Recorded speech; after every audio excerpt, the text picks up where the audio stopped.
Adam, is it spicy? Is it bitter? Is it refreshing? I mean, describe that. What is that like?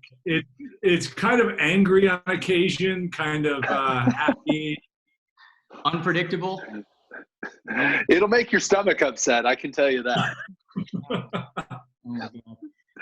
Anyway, I was, Adam, I was wondering, I had a bet going with people at Remax whether you were going to bring a beer or something. And when I saw your bottle, that dark bottle, I was like, yes, this is happening. But no. Is that really, it's a ginger ale? It's a ginger ale, yeah. Literally ginger ale. There we go. Grandpa's cough medicine right there. Very nice. I went over to the fridge and I looked in there. I'm like, oh, this is perfect. So it's that or my hydro flask. So this is kind of boring. Yeah, that's cool. The glass on the other one's good. The bottle's good.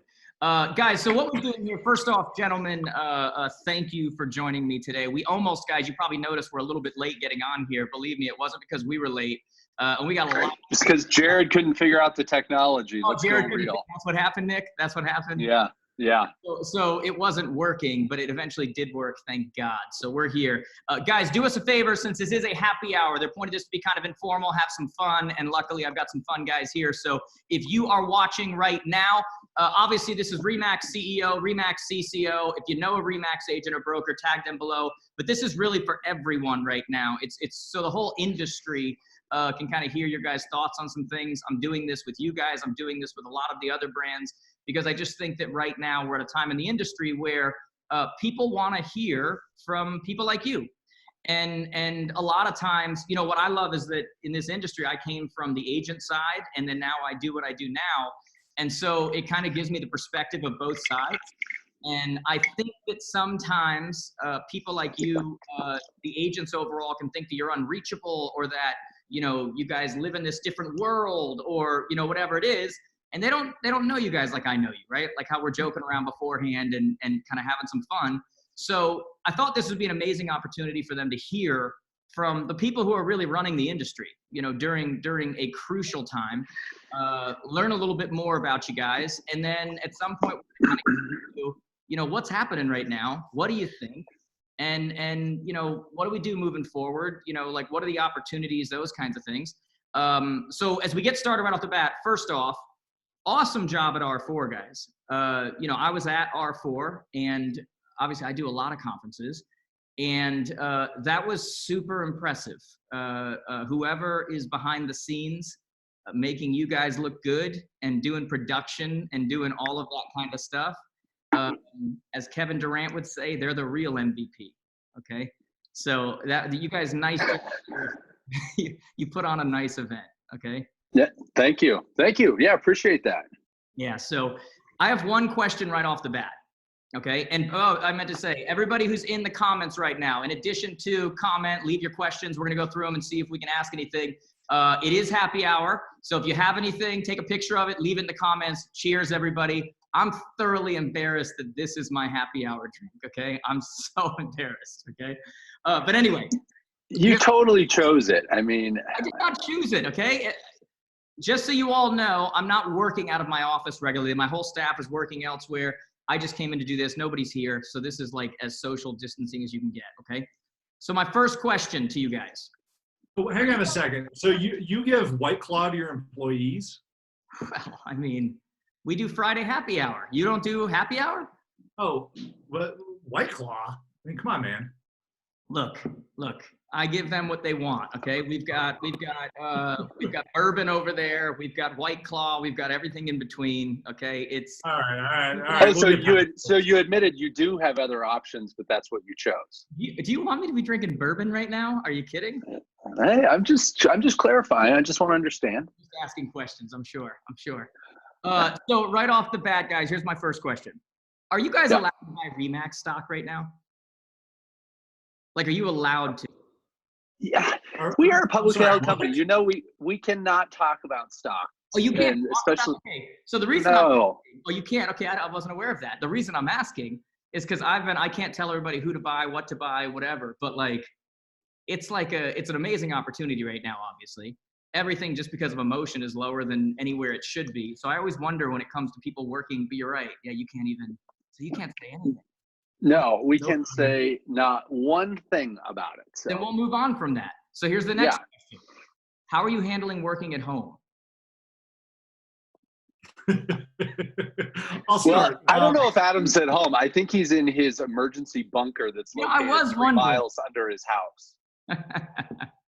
Are you in an emergency bunker, Adam? No, well, no comment on that one either. But we've got to keep him safe. I mean, we do. That's great. That's great. I have my gas mask and my Kevlar helmet, and I'm good. Come off just for this. I appreciate it. So how are you guys handling working at home in all seriousness? Because you go to offices, you're able to focus, you're able to whatever, like dogs, kids, spouses, like how are you handling it? Is it good? Is it challenging at times? Is it where are you working? Is it like you're in the middle of doing something and then, hey, can you take the garbage out? Like what's it like working at home? Is it different in your positions than it is for the average Joe or Jane listening right now? Well, I'll start because, I mean, predominantly Nick and I are on the road to begin with, just like you, Jared. You know, we live on airplanes, we live in hotels, things like that. We're going to events all the time. So I'm actually finding this to be extraordinarily productive. So, you know, get up at, call it 4:30 or 5 a.m. and get my workout in, and then I can put in 12 hours here. And I'm in like this little secluded in my bunker. Thanks, Nick. You know, in the corner of the house, and I get a lot done except for when my German Shepherd wanders in to say hi. You have one or two German Shepherds? I have 2 German Shepherds. Did you see, I posted a video the other day. I'm trying to work and my dog keeps coming over and pushing the computer. I took a story and I'm like, somebody wants me to stop working. He just kept pushing the computer out of the way.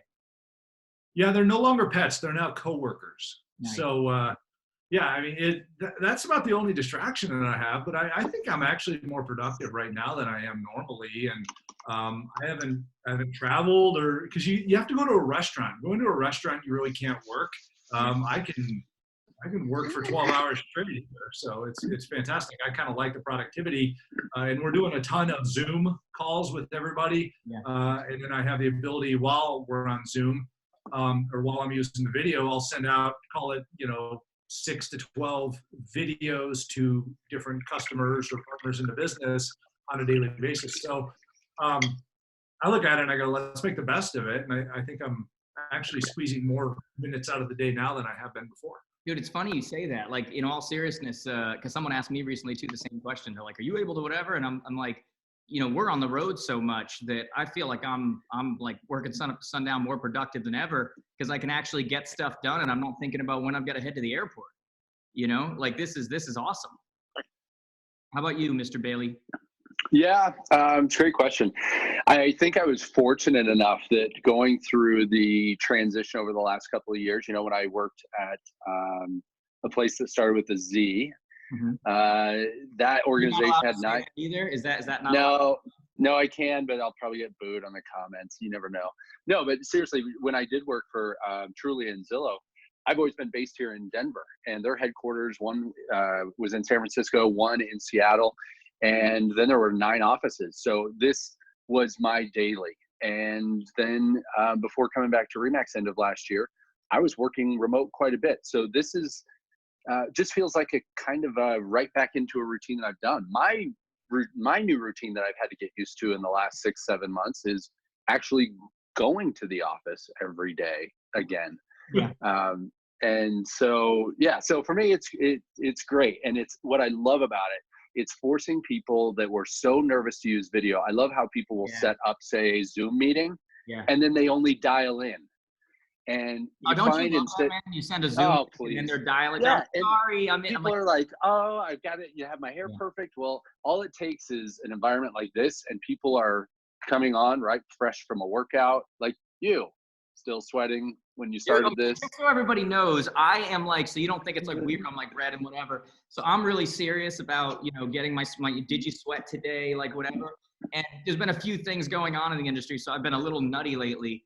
And I had to get my run in today, so I rush home and I actually say to my wife, I'm not gonna be able to get it in. I'm just not gonna be able to run. I'll just, whatever. And then I have this thing that like turns on in me when that voice comes out and goes, screw that. So I was like, screw that, I'm running. So I went anyway, contrary to what the math said about how much time I had. Came back, no time to cool off, shower, sweating profusely even after I get out of the shower, get ready, come here. I haven't stopped sweating. My body has not had a chance to cool down yet. So just so everyone knows, that's what's going on. It's that, and that I'm nervous to talk to you, Nick. Well, no, I was going to say thanks for the question. Anyway, back to you. So with what you just said there, for real, you think a lot of people thought that you moved from Colorado? Uh-huh.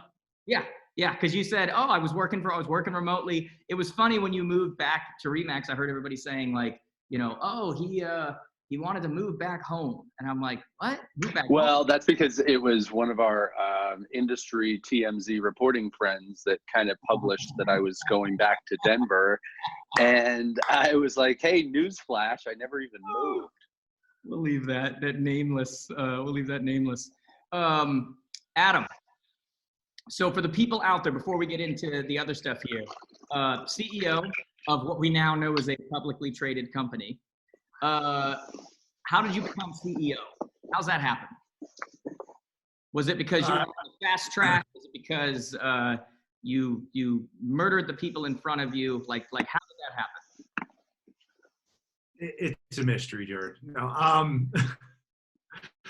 I just, every day you try and get better, and you get up in the morning and you improve your leadership, and you learn something and you share it and deliver value. And, but you were involved. Like when you and I had that dinner, I loved how you were telling me how like you and Dave and stuff like were involved way back when, and you were growing, and you were working towards, and like you started somewhere, moved. It was a process to the point where like, did you see yourself back then being CEO?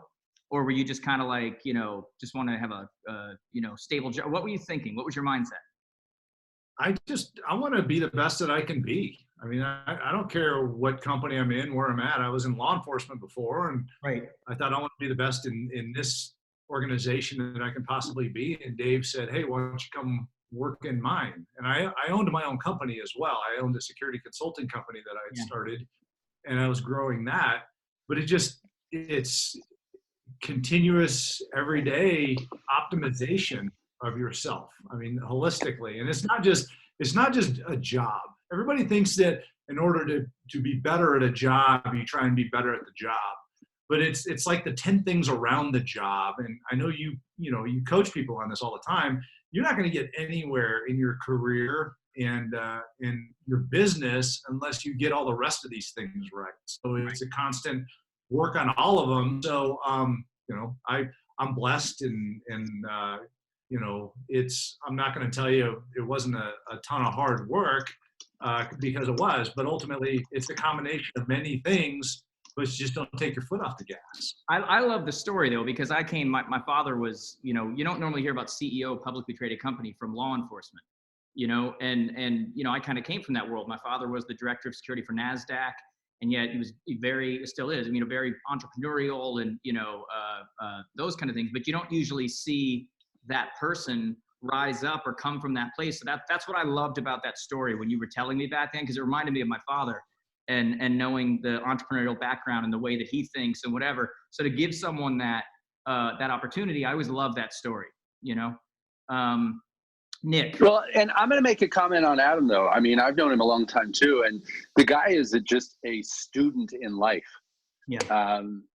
He has this, it's like he's a 40-plus-year-old man trapped in like a 3-year-old curiosity laced kid. If any of you have ever had a 2 or 3-year-old little kid and they're just curious about everything, the dude is curious about everything and continues to be. And if he's got to figure out how something works, and we've even from years past called him MacGyver. You give the guy a problem and he will absolutely just focus on it and figure out how to fix it or solution. And that's what I've seen and kind of how he's wired. And I think that's why he got that job, is because he doesn't stop learning or giving up on fixing. You guys, I'm curious about something, because I think we're similar in the sense that we're drivers, that kind of a thing. when you're in a lot of situations, I know I do this. Do both of you, do you bring your knowledge to most situations, or in a lot of situations, do you kind of play dumb and pick up like what's going on? Like which way do you go? Like you do? Like I a lot of times in situations, I know where you're going. Oh, bam. You and I joke around, but I play dumb in so many situations where like when I can tell someone knows something I don't know, even if they don't know more, they know something I don't know. And like, if I can pick that up, it's going to be added to the repertoire. I play complete like idiot's guide so many times just to try to see like what I can get from people. Like, what do they have? What do they, do you guys, is that just me, or is that like I know that I open myself up there to a comment, but. Yeah, I have so many ways to go on this. I think it's, someone taught me, by the way, I rewind when I was in my 20s, I'd go into a meeting and something would come up. I was always the first to speak. And I had a mentor one time that said, that you always hear the cliches, 2 ears, 1 mouth, and all that good stuff. And said, why don't you try to go into a situation and be the last to speak? Right. And I think that's just a different way of saying the same thing you did is listen first, comment second, because you'll end up learning a heck of a lot in the process. Yeah, the smartest person in the room is always the room. You know what I mean? Right? It's that kind of idea, right? Like it's like somebody's got something more. We say that in our group all the time. We have a Jared James coaching group on Facebook, and I always encourage people. A lot of times when they'll send me questions on here or something like that, sometimes I'll just answer them, but sometimes I say, go post them in the group, because the smartest person in the room is always the room. Like get feedback from people from all over the world, get different perspectives, get whatever, So, Nick, anything surprised you about coming back to Remax? Well, a lot of things have surprised me. I will say, gosh, if I had to pick number one thing that has surprised me. I would say, it might be nothing, by the way. I'm just curious, was anything not? No, and I have a number of things. People ask me this all the time. There are things that are for reasons that I wanted to come back that were not surprising.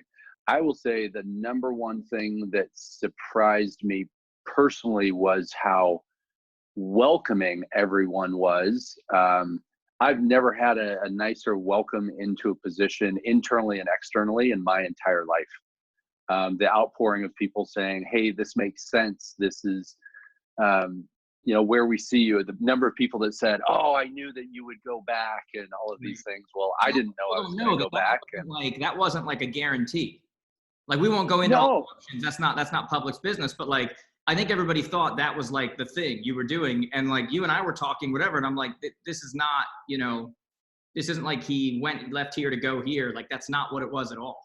No, not at all. And that's what some of the press misreported some of that. But it was, and this is a lesson, by the way, this is a lesson that Adam knows. He's heard me on stage a ton of times talking about this, is as leaders, you got to pick up the phone and call. And the truth is, if Adam hadn't called me, I wouldn't have come back. And so in real estate, especially for real estate brokers out there, we forget sometimes, like if an agent leaves us, they're not going to call you and say, I'm miserable over here with the choice I made, or I want something different in my life, or anything like that. You have to pick up the phone and call them. And so Adam's heard me talk about this a number of times, that, I look down and it says Adam Contos on my phone, and I'm like, what the hell does this guy want? And I answered, and so he called, and one thing led to another, but it wasn't in the plan. It absolutely was not in the plan. And I would have never guessed this is how it would have turned out. But I'll tell you what, I couldn't be more thrilled. Seriously. I was honestly like, just listening to you and knowing that situation and everything. Adam, I give you a lot of credit, quite frankly, because you're both strong figures. You know what I mean? And so the ability to pick up the phone and say, hey, I think we're stronger with you. I think whatever. Was that a challenge at all, or was it no big thing to you? Like, no, I mean, I've known Nick for a number of years, like he said, and I was thinking to myself, who is the best person to fulfill this leadership position in the organization? And I mean, it just kept coming back to him, and he's a good guy. He's a good human being. Yeah. And just, that's what you do, is you build an organization of good human beings, and that carries things forward, that creates a great place for the employees, a great place for the customers, a great place for the shareholders. And I mean, it was, for me, it was easy. I hadn't talked to him in a number of years, but I'm like, I mean, it's the same thing like an agent has. They right now more than ever, who's the customer you haven't talked to in 6 years? Pick up the phone and call them and go, hey, I haven't talked to you in 6 years. How you doing? Yeah. And see where the conversation goes. And the conversation with Nick was, are you busy doing anything? Do you want to sit down and talk about this? He goes, well, where are we going to meet where nobody's going to see us? Because everybody knows us where we live. I know. I mean, and what kind of rumors are going to get started? So we're like staggering where we go and how we hide in the back of a restaurant and stuff like that. But I mean, ultimately, it was just, let's get together and talk about this. And if it's a good thing for the organization and for Nick, then let's take a look at it. If it's not, then all right, great. But it doesn't hurt to talk about it and be good people and, rekindle the relationships that we haven't had in a while. You know what would have made that story so much better, you two? If you sent somebody out with like an old van, throw like a blanket over his head, and then bring him to that bunker that you're talking to us from right now.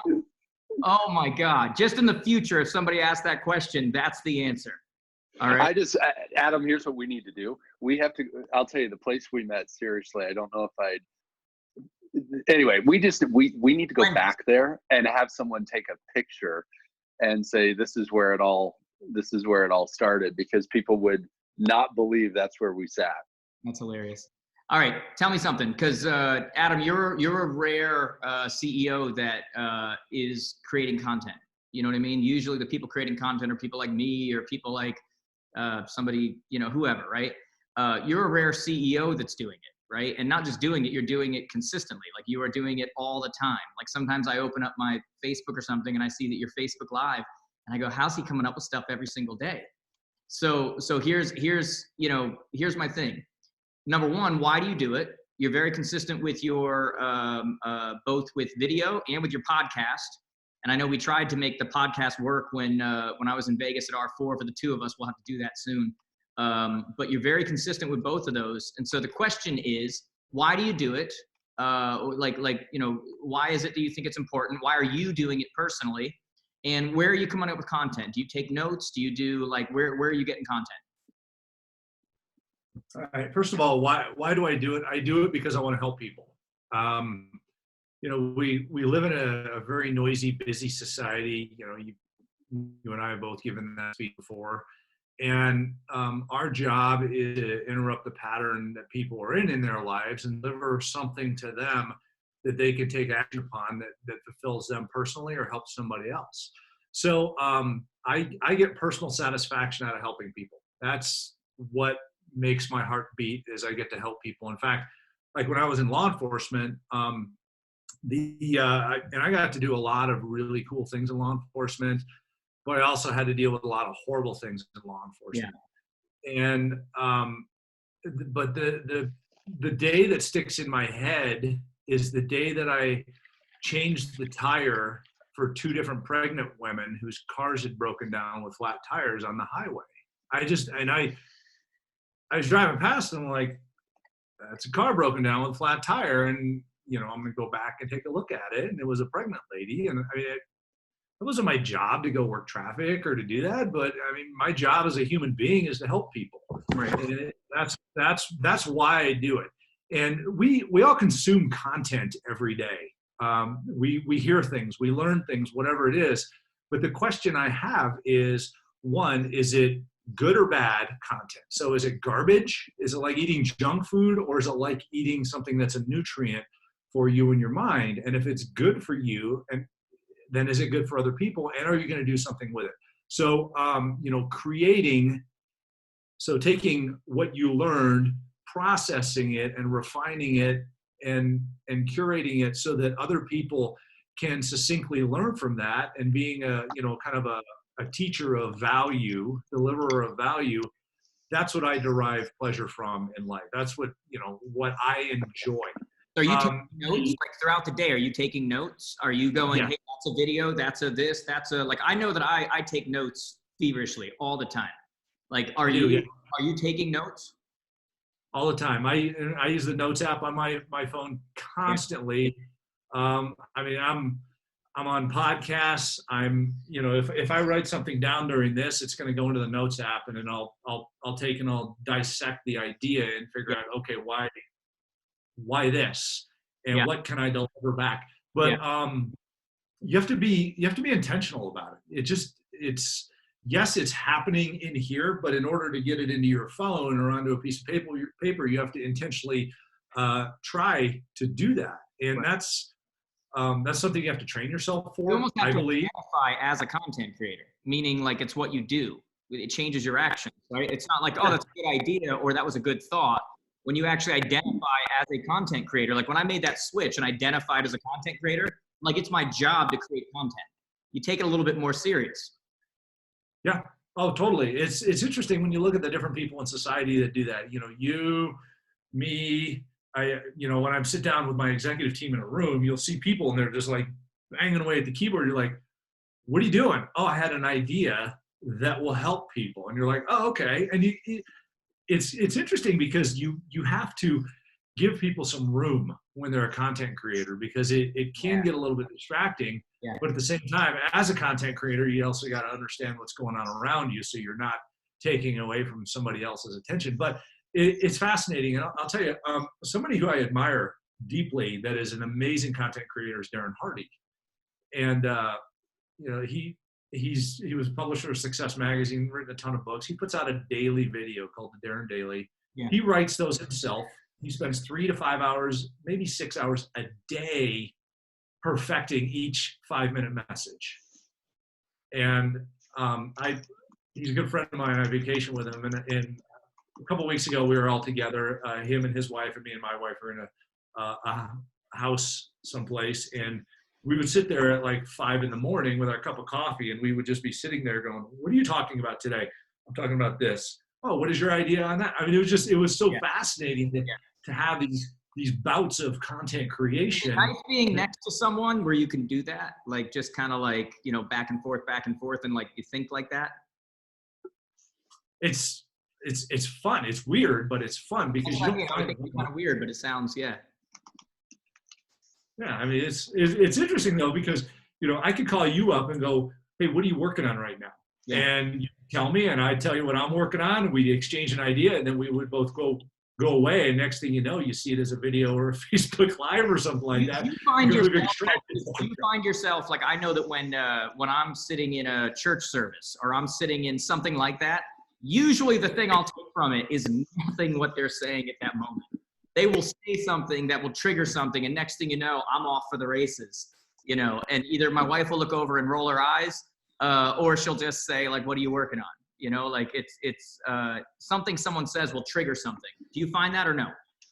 Well, thought creates thought, okay? Ideas create ideas, and really, I don't believe entertainment does either of those. I think it's got to be some sort of an intellectual, introspective that helps you solve a problem, identify a challenge, things like that. So absolutely it does. I do, you listen to a sermon every now and then, and there are always life lessons in sermons. I mean, the Bible's full of life lessons that, you also go back to Aristotle, Plato, and Socrates, or Aesop's fables, or whatever it might be.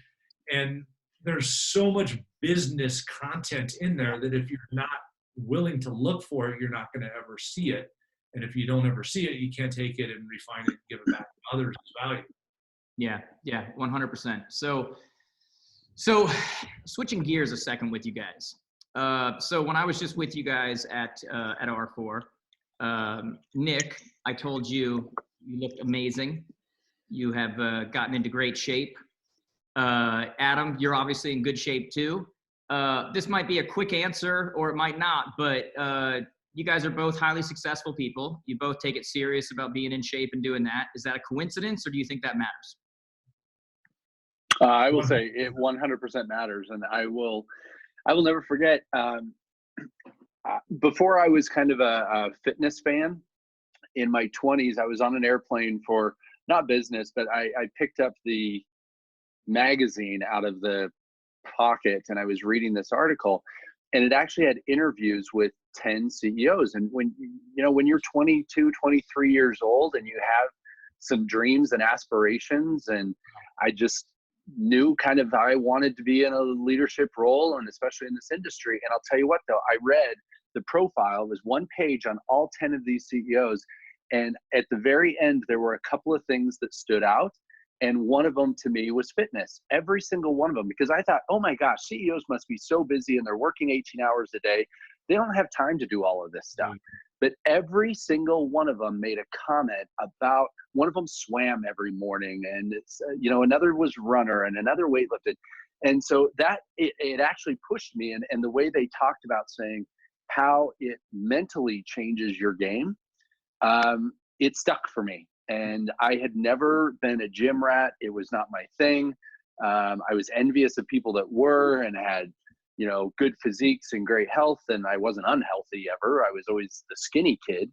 And so anyway, I turned it into something that I could work into my daily life. And now it's amazing to me how I will actually just shut stuff off. I mean, I've had 2 of my workouts this week have been at noon. By the way, I do that all the time. Most of my workouts are midday. Unfortunately, yeah, and why I was sweating. Well, yeah, we could tell, Mr. Sweaty face over there. It's gross, by the way. I don't do it before I come on Zoom or Facebook Live. I mean, but no, but anyway, so it became a thing, and it's important to me. It gets my head right, and my wife is huge into it. Right there, that's the important part. It gets your head right. Physical, all that kind of stuff matters, but like high performing people, it's that release, that stress. Like, look at the amount of disease that comes that was avoidable if you just would have had a release, had a stress relief. It's not about being a Baywatch model or whatever. Everybody's got different body types and different, whatever. But that release, right? It is, and I will say this, that it's funny when you talk about getting your head right, because we all are in a very emotional based business. From consumers buying houses is emotional, from the way agents join companies, brokerages, and you look what's happening right now. I'll tell you what, I mean, these are the longest hours I have probably ever worked in this last week. And when you're reaching out and finding out how people are and how they're doing and checking in and helping them make tough business decisions, it puts a lot on leaders. And we're worried about making sure that our staff is all taken care of and safe. And it's a lot of responsibility is bottom line what it comes down to as a leader. And so to have an outlet that gets your head right is wonderful. It's when I do some of my best thinking. You talk about making notes. When I'm in the middle of a workout, I'm like, oh man, this. For some reason, the thoughts really come out for me. And then the other part is you look better. I can get in front of the mirror and jump up and down 3 times, and stuff doesn't move that's not supposed to move. And it makes you feel, it gives you just a little more confidence.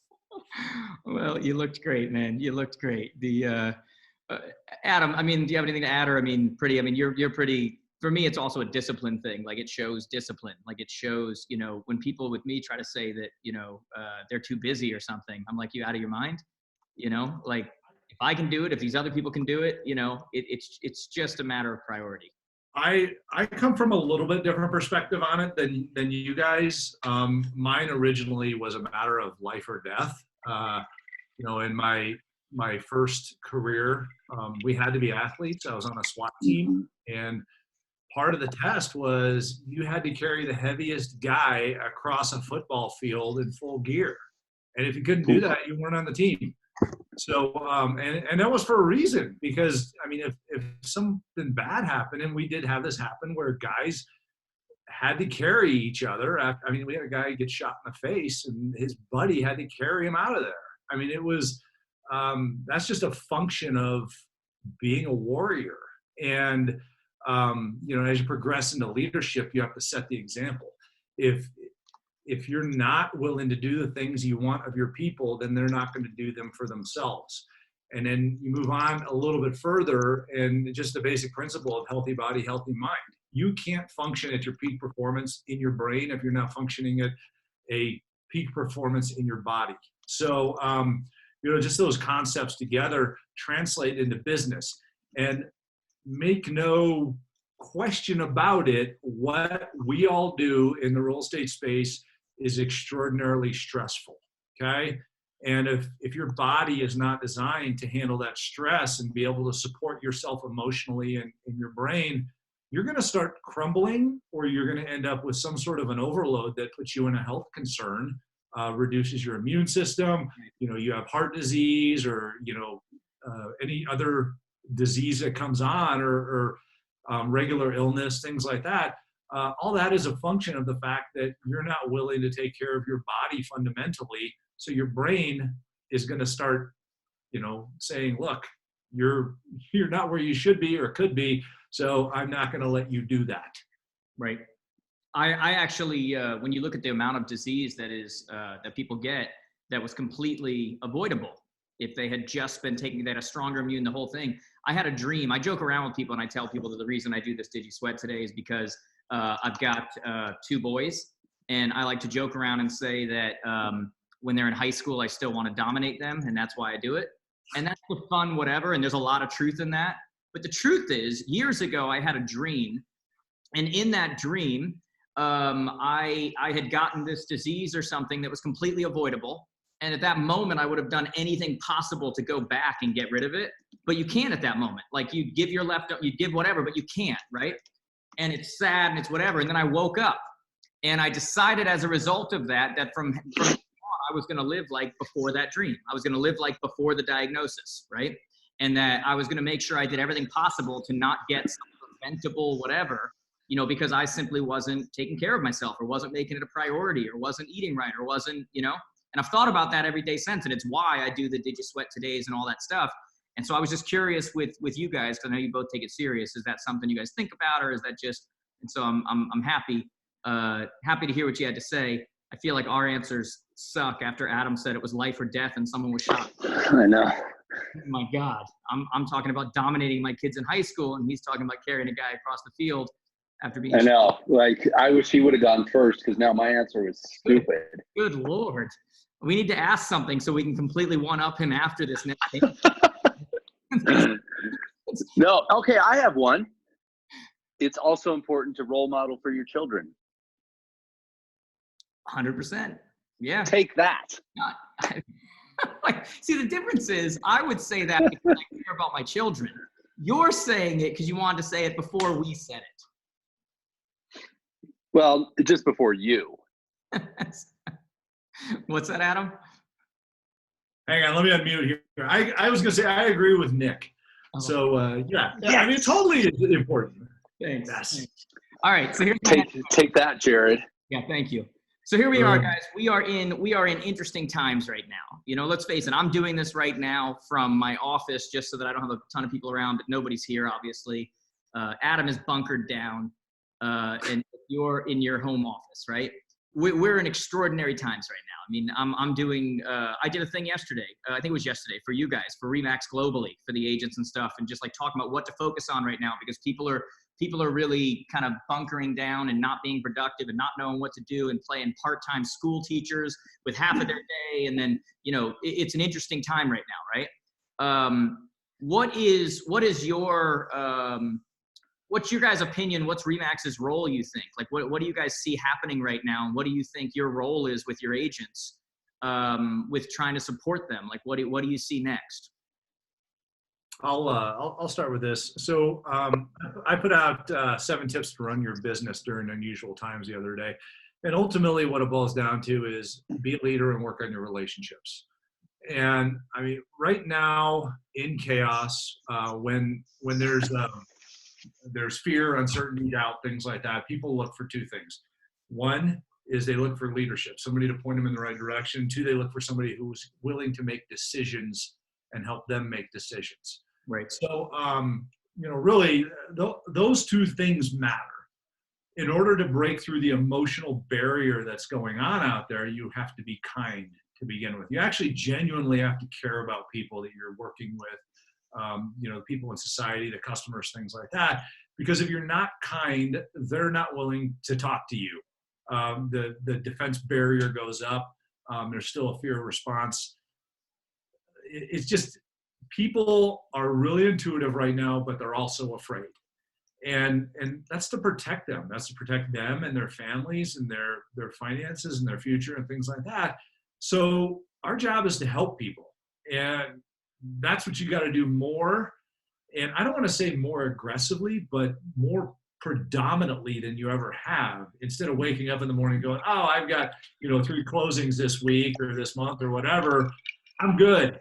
No, every day you have to start again fresh and say, I'm going to go out and make a difference for as many people as I can today and give to my community. And that's what builds this business. And that's what everything's going back to. It's not about buying leads. Nobody wants to be a lead right now.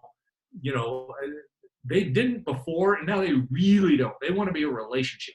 And it's about going out and building upon. So is it a more proactive approach? Is that what you're explaining? Is where, like, before you can get lazy and you can, because I'm of the belief that this really, this kind of exposed how unproductive some people's schedules were, meaning that we're getting up, everything's a client meeting if it's on our calendar, we're reacting to everything, we're putting fires out or whatever. What you're really describing is a more proactive approach, where we go from more of a, what I call it is right now, we need to go from a sales mindset to a service mindset, and really just come from the perspective of, what do I need to do right now? Who can I help? Reaching out proactively to those people.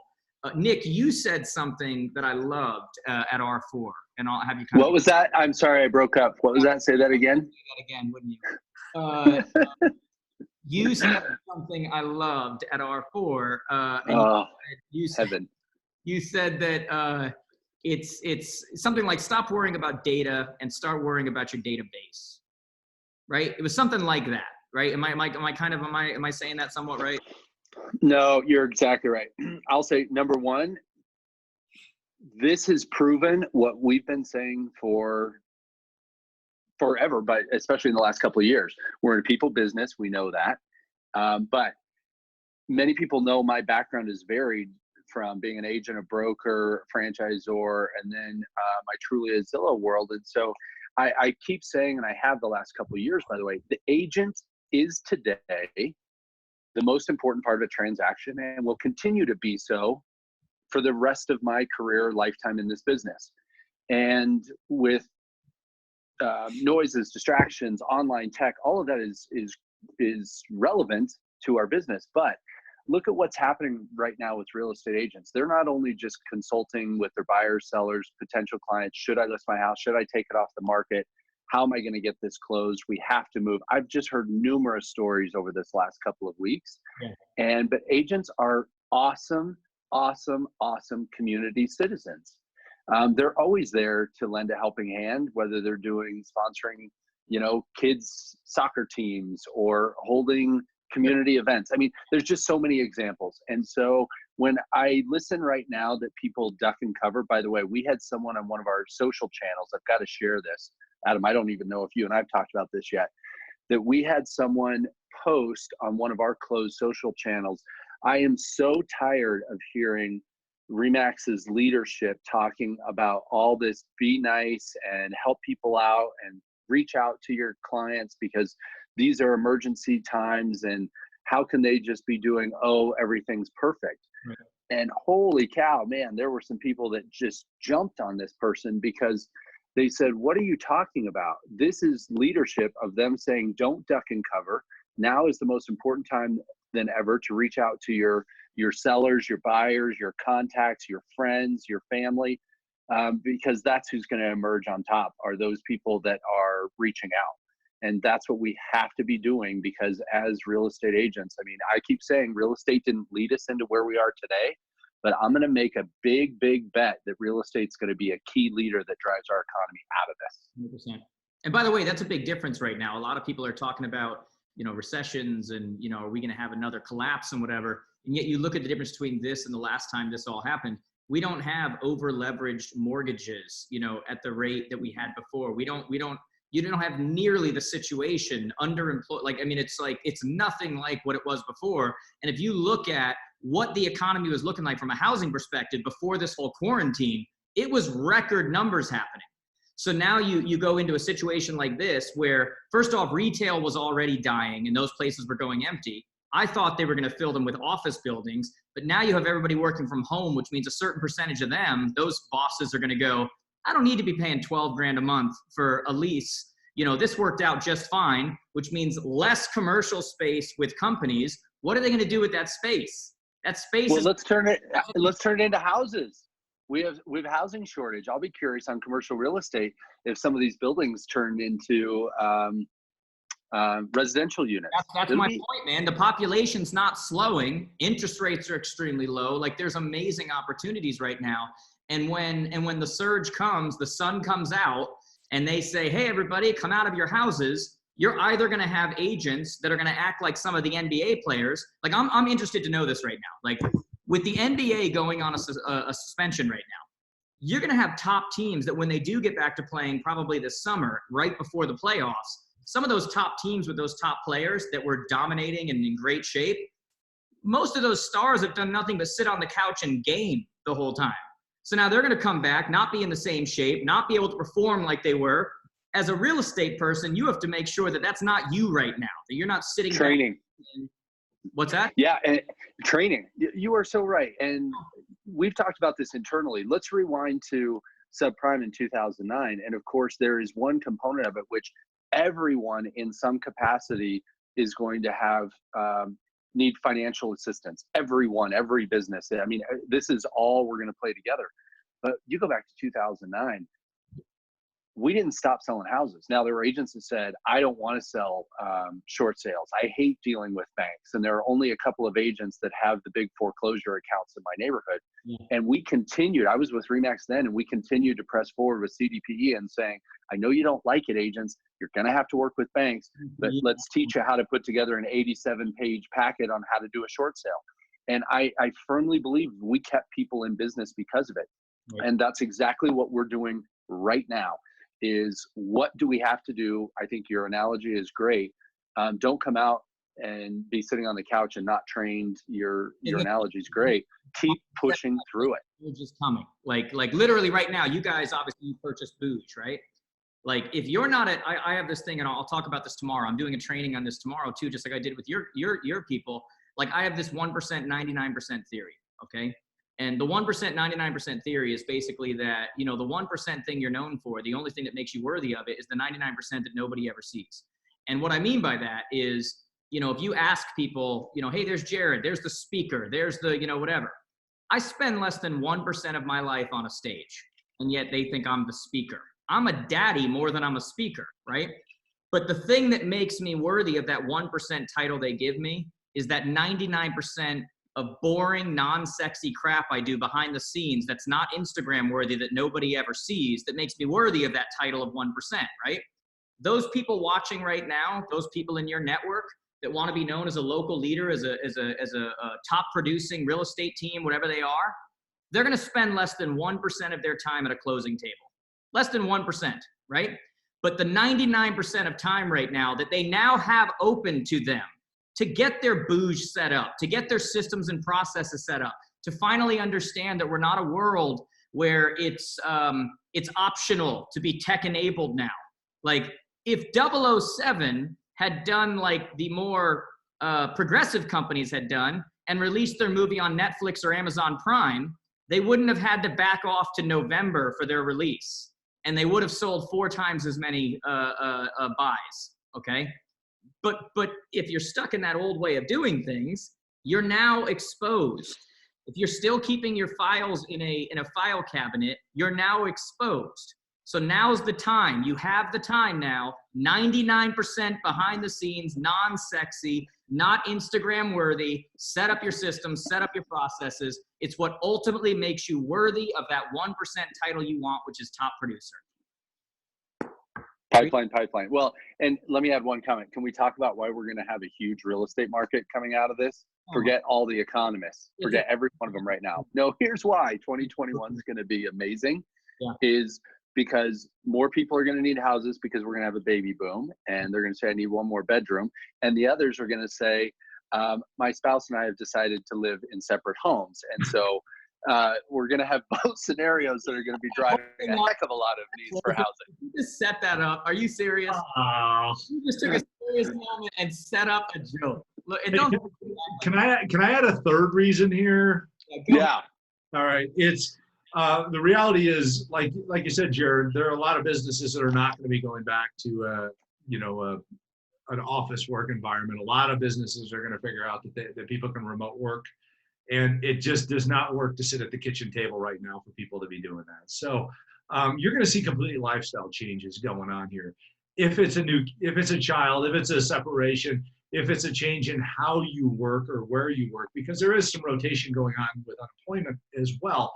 But ultimately, what's happening right now in society, and Nick's 100% correct here, we're going to see an uptick in everything at the back end of this. It happens at the end of every pandemic. The economies all go up because everybody pulls back during the pandemics. You go and you look at history, it happens. But ultimately, I think nature is telling us something. It's telling us to come through and take a look at how we live our lives, where we live our lives, who do we hang out with, how do we hang out, how do we have our relationships, things like that. This is the reset button for a lot of things, and it is going to affect housing in a positive way on the back end of this. I'm sure of it. And those that don't stay in touch with their clients or all of their contacts for that matter right now and aren't visible as a leader in the community in a very progressive way are going to miss out on this. So, when you talk about why are we doing what we're doing, why am I sitting here in the bunker on video every day? It's because leaders need to be digitally transparent. And if you're not digitally transparent, I don't care what business you're in, you're not a leader anymore. Can you say that again? Can you say that again? Because I feel like that's a really important point that everybody needs to get right now. Leaders need to be digitally transparent. And if you're not digitally transparent, you're not a leader. I love it. That is 100%. Guys, I'm going to ask one more question here. Bam. Question. Can I ask Jared, can I ask you a question?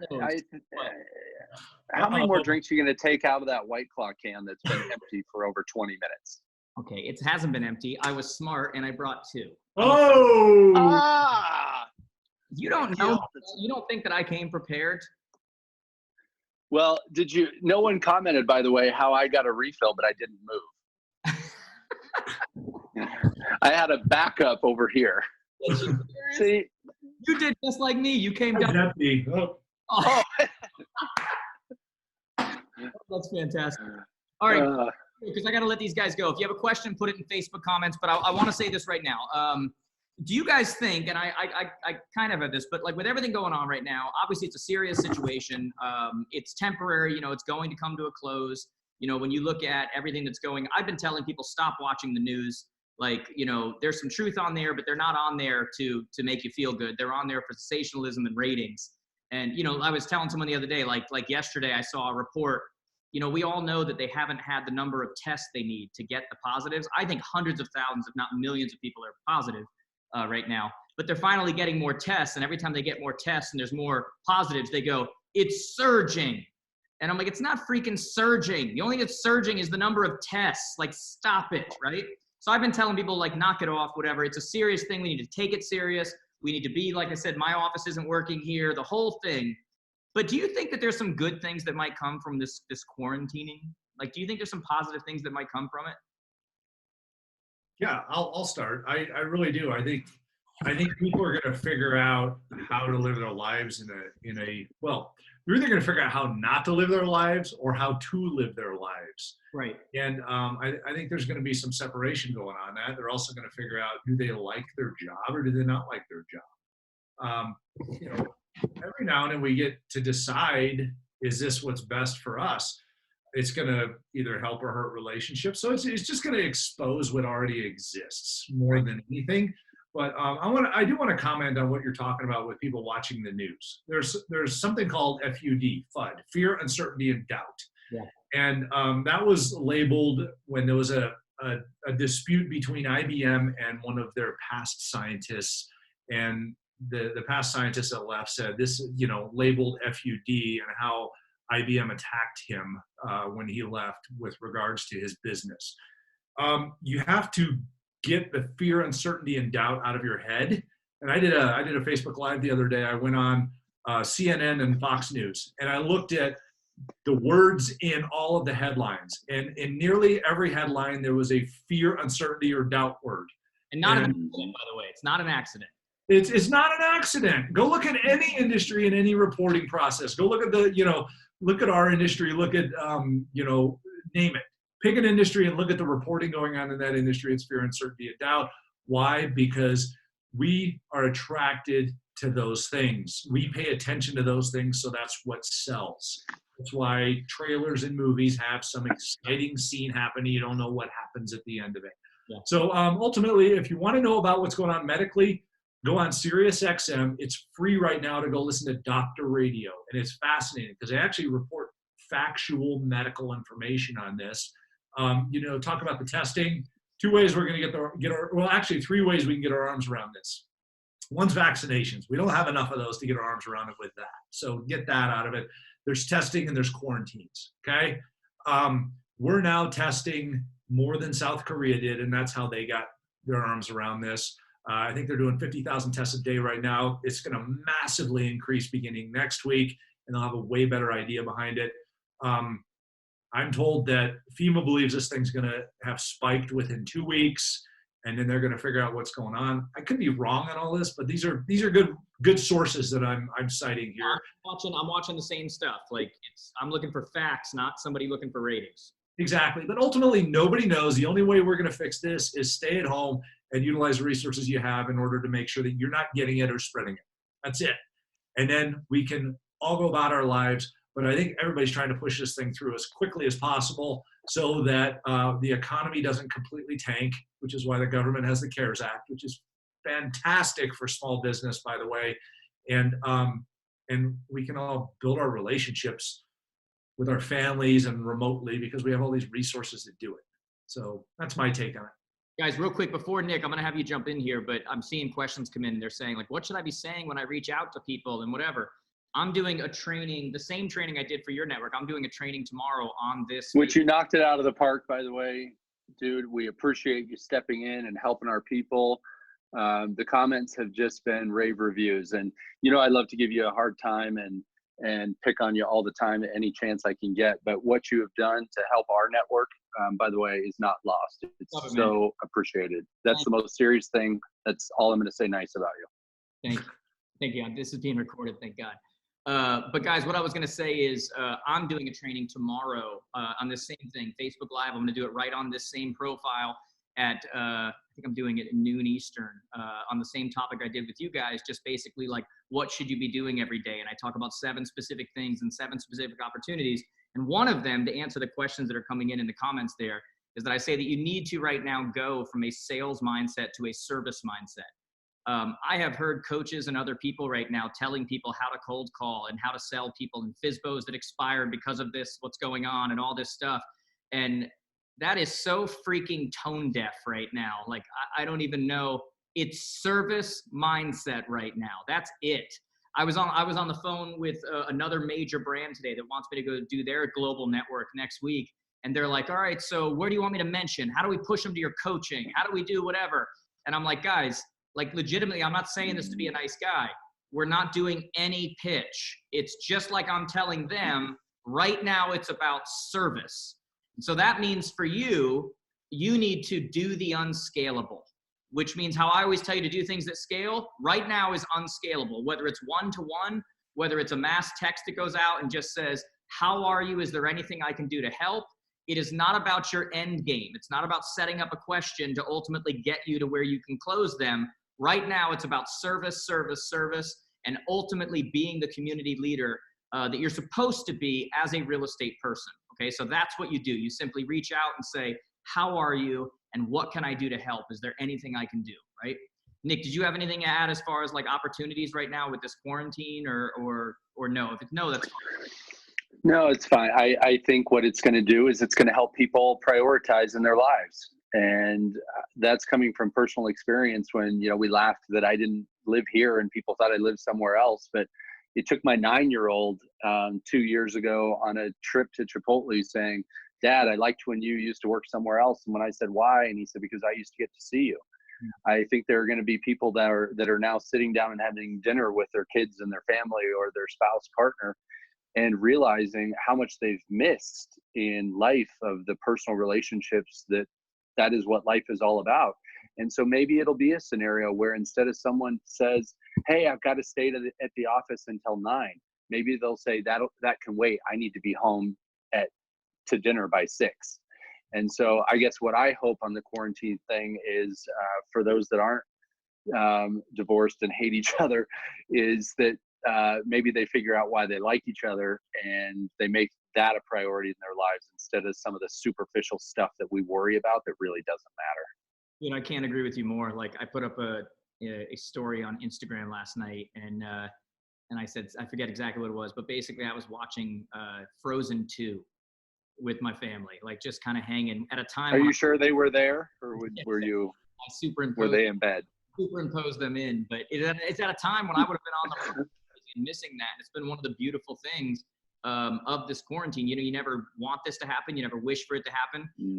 But if it's going to happen, we might as well take advantage of it. And one of the things that I've gotten from it, and probably you guys have had the same thing, is like, I'm enjoying the family time, man. Like, it's just cool. Like, nobody else around. I get to kind of see my kids and their personalities, and you know, they're not being, sometimes during this time of the year, they're a little more guarded because they know I'm about to leave and, you know, whatever, but they know that I'm here now and they just love it.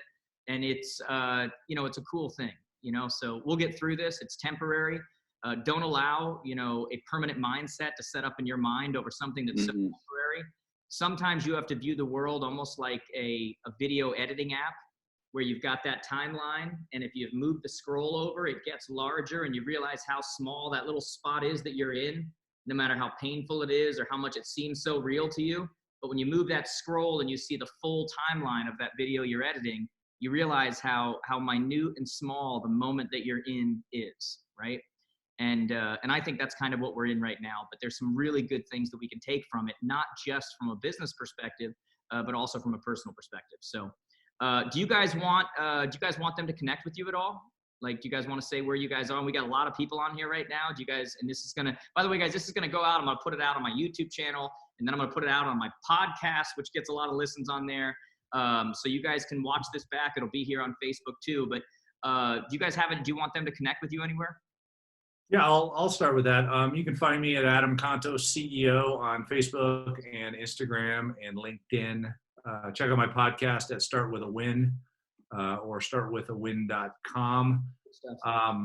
And, you know, I'm on all the social channels. That's the best way to get a hold of me. You could also email me at adam@remax.com. That goes into my public email folder, and I get a ton of things in there. So give me a few days if you send me something there to get back with you. But anyhow, yeah, Nick and I are always available. Always. We're not remote from anything. We're part of the community. I talk to people constantly in the industry. I don't care what company you're with. I'm here to help. And, you know, I think this is some valuable information. Listen to what Jared says, because if you're not getting yourself right, your business isn't going to get right. And there's some kind ways to work on all of those things right now. Yeah. Nick, you want to? Yeah, I agree. Yeah, and I'm on social as well. And yeah, reach out anytime. And I'm Nick at Remax.com. If anyone needs a thing, that's one thing that we are not afraid. Adam and I are both not afraid to be accessible to anyone, anywhere, at any time. And we figure out how to manage the volume and do our best. But that's what we think our roles are there. So, Jared, thanks. You're an absolute stud, and the Baywatch model as well. And we're glad to know you. All right, so guys, here's the deal. A couple of quick things before we go. Number one, I'm going live tomorrow at noon Eastern with, you know, like I said, just basically right on this same profile on the specific things you need to be doing. So if you know somebody in real estate, get them to connect here and just be on live tomorrow. There's nowhere to register. It's just like today. Be on here live tomorrow. The point of this, and I love what you guys were just saying, you know, I'm doing this with you guys. I'm doing this with other heads of brands that are out there, because I really think this is about the industry right now. Okay, this is about the community. This is about, you know, people in this industry hearing from the people that sometimes they feel like are unreachable. Okay, and what I wanted them to see, which I think we saw here, guys, I almost wish we were recording before we went Facebook Live, where we're just kind of jabbing at each other and having some fun and stuff. I wanted them to see that, you know, like we'll do with the other ones, the industry is being run by not just smart people, but good people. I wanted them to see you like I see you, you know, where, you know, Adam, when we're backstage at Remax, you just grab me and go, let's just do a video real quick. I don't even know about what, let's just do a video, you know? And we just go put out a video. Or, you know, you and me, Nick, where we generally go a half hour away from an event so we can hang out and act like 12-year-olds.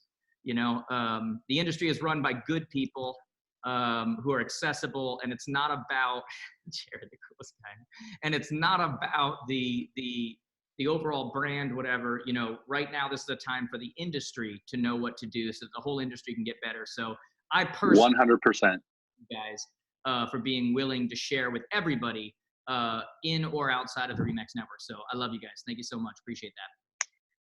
Guys, if you're watching here, make sure if you enjoyed this, you thought it was interesting, share it. Hit that share button right now on Facebook. I mean, I think, guys, at last, let me look here real quick. At last record, we've got coming up on 400 comments and a lot of stuff, and that's without us replying. So make sure, I'll go in there later, maybe spend the next 2 days trying to reply to you all. But I appreciate you guys. Make sure you share this, tag somebody if you think they should be a part of this. It was amazing. So guys, thank you so much. Hang on the line here, guys. I'm going to stop this and I'll chat with you guys for 2 seconds. Guys, everybody, thank you. Thanks for watching. You guys rock. Cheers.